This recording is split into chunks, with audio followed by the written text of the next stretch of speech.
now joined on the phone by our GM, Jim Duquette. And Jim, what is the front office perspective on having kids in the clubhouse and around the team? Well, Jonas, it's changed a little bit over the years. I mean, there's still allowances where kids are allowed in the clubhouse, but it's on a regulated basis. Sometimes it's once a week or once a homestand, and there are days where you allow a family trip, let's say, where on a West Coast trip or something along those lines for, let's say, for Mets players.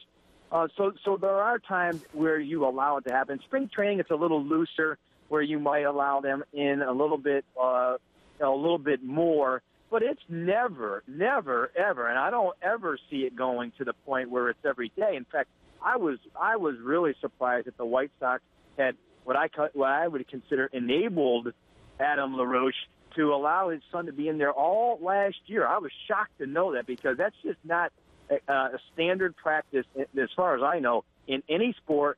It's certainly not in baseball across the rest of the league. All right, so as you mentioned, things have changed over the years, but you're not familiar with any scenario that's ever been like this where a child is with this team every day. I cannot think of another instance where a player's child is there on an everyday basis, where he's involved, working. Occasionally you'll have a son come in. They have times where you'll allow them to take batting practice, or let's say, before everybody gets there, or they're out shagging in the outfield. You'll see that on occasion.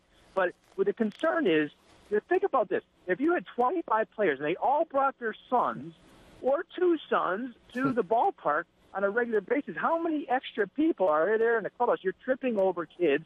There are things that are going on in the clubhouse that you certainly don't want to expose them to. And what age level is the cutoff? What you don't have, is 8 old enough? Is 9 years old, 10 years old? Where is the cutoff? So it's always been better to have a blanket policy where you allow certain days for their family to be there, and not just boys but girls too, where you allow both of them to come in on a certain day, and generally that's how it works. That's an excellent point. Now, reportedly, the White Sox players wanted to boycott Wednesday's spring training game in protest, but were convinced not to by manager Robin Ventura.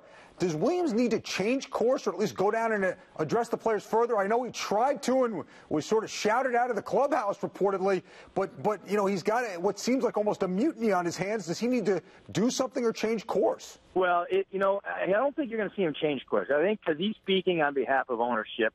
And that, whether the players like it or not, the general manager, the owner, the manager usually are in charge of putting the rules in place. A lot of times you'll ask the players for their input, but then there's the rules and regulations that are put in place. What I think is concerning to me in this particular case is that they allowed it last year. There was some kind of understanding that Adam LaRoche had when he signed there.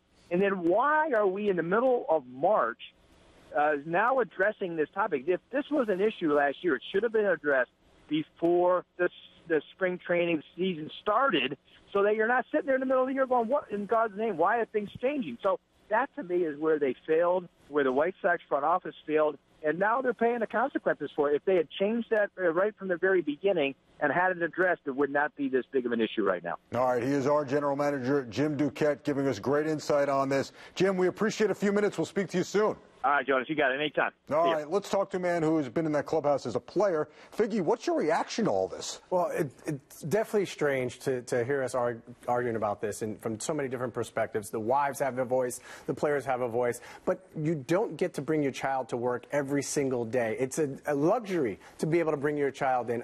For me, I had a daughter. I couldn't bring her to the clubhouse almost at all. It depended on, on Sundays you could bring your kid, they would run the bases, and that was understood, but you could not bring your child to the ballpark every day, homeschool them, because what happens for the kids that get out of school in June and the dads want to bring them to the ballpark, like he said, now you have 25 other kids who want to be out there because, Adam LaRoche's son is there every single day. So you have to set a precedence as the ownership, as the general manager. You have to take a step back and say, listen, we need to nip this in the bud, and if he's willing to retire over it, then that gives him more time to go be with his son. He can go out to see all his games, which I don't think he will go see every one of his games and travel to see every one of his games. So it shouldn't be fair for the child to come and be with him every single day. It just doesn't work that way. And, just being in the locker room around guys, always, when these issues come up, there's always players that are going to have concerns about it. You know, they may not voice them publicly. Everybody stood behind him publicly, but I'm sure privately these guys are saying, hey, we can't, if this guy's in here he's got his kid in here every day, what happens, as Jim said, what happens if I want to bring mine in or somebody else wants to, you can't do it. So it has to be addressed in one way, and the GM has to be the bad guy sometimes. Brian Cashman talks about that a lot. If I got to be the bad guy, I got to be the bad guy, but somebody's got to take that stance. But Jim brings up also a good point, where maybe we all agree every day is way too much, but how did it happen last year, and why does it take, Nelson, until the middle of March for this to be addressed? I mean, from a player's perspective, I could see where that would seem strange. The only thing I could think of is that there is some kind of language in his contract that said he could be around, and maybe they didn't think it was kind of going to be an everyday thing. They thought, okay, he's allowed to bring his kid, he's signing here with us, we want to make him happy, and he has this tight-knit, you know, he has this tight relationship with his son. They don't want to take away from that, but I don't think they expected it to be an everyday thing, and if it's so, you handle it in the off-season. So going into spring training is great. That's when the kids should be around a little bit more, because the families are down there early, you got spring break and everything else, but you cannot be there every single day taking away and being a distraction from the team.